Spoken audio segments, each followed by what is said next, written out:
Vous êtes sur TV Africa, bienvenue à tous. Les affrontements entre l'armée malienne et les groupes armés terroristes à Tinzaouaten continuent.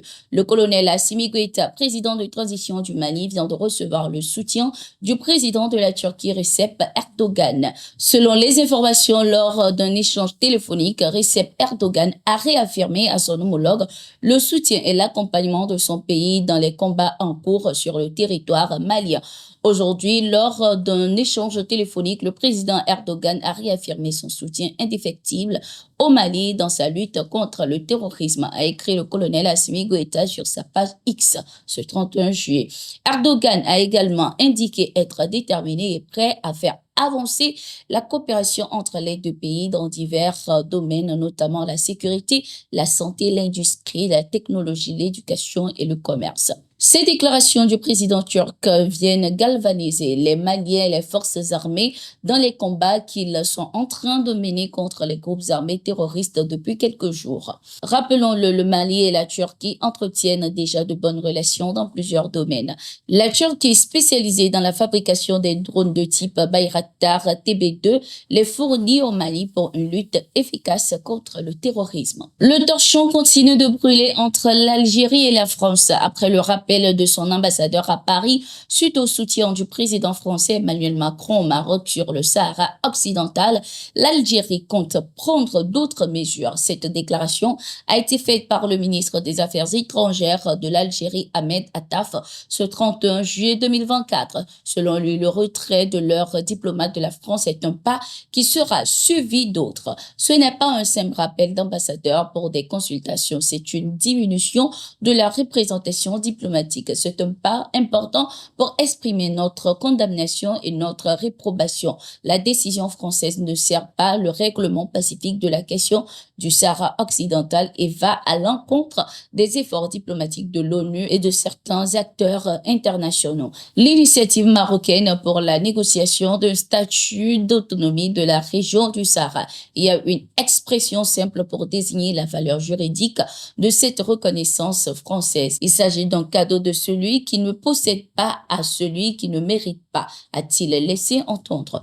Notons que ce 29 juillet 2024, dans une lettre adressée au roi Mohamed VI, le président français Emmanuel Macron a affirmé son soutien à la souveraineté marocaine sur le Sahara occidental, objet de tension entre l'Algérie et le Maroc.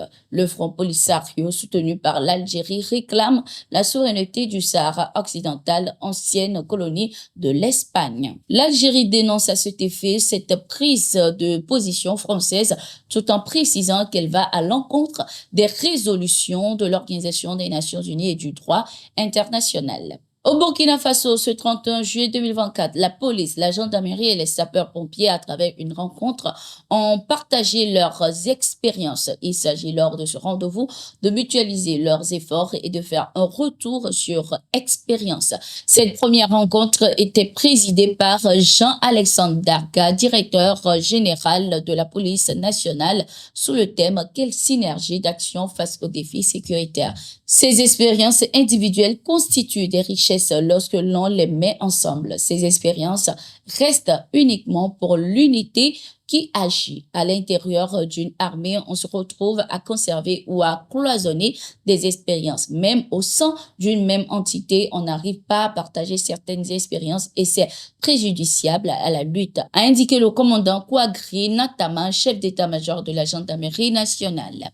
En République démocratique du Congo, la résidence de l'ancien président Joseph Kabila a été attaquée ce 31 juillet 2024. Selon les informations des jeunes présentés comme membres de la Force du Progrès, une milice réputée proche de l'UDPS de Félix Tshisekedi, ont attaqué cette résidence de Kabila située dans la commune de la Gombe avec des cocktails Molotov. Il y a eu affrontement entre les gardes qui étaient dans la résidence de l'ancien président avec certains jeunes. Les gardes les ont conduits pour continuer leur chemin. Donc, il n'y a rien eu de grave à part les sommations par les gardes qui étaient postés à la résidence de l'ancien président.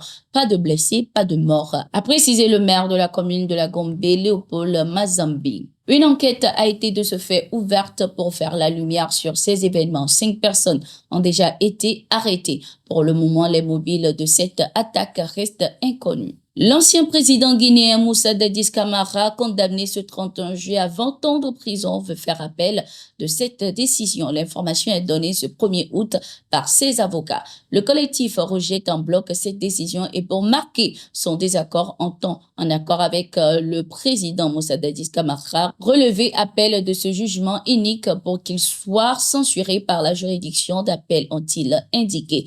Moussa Dadis Camara est condamné à 20 ans de prison ferme pour crime contre l'humanité. On lui reproche son intention de réprimer la manifestation de l'opposition qui a conduit au massacre du 28 septembre 2009 et son incapacité à sanctionner ceux qui étaient impliqués dans ce massacre. Parmi les accusés, seuls 4 ont été acquittés. Les autres ont écopé d'une peine allant de 10 à 20 ans de prison ferme.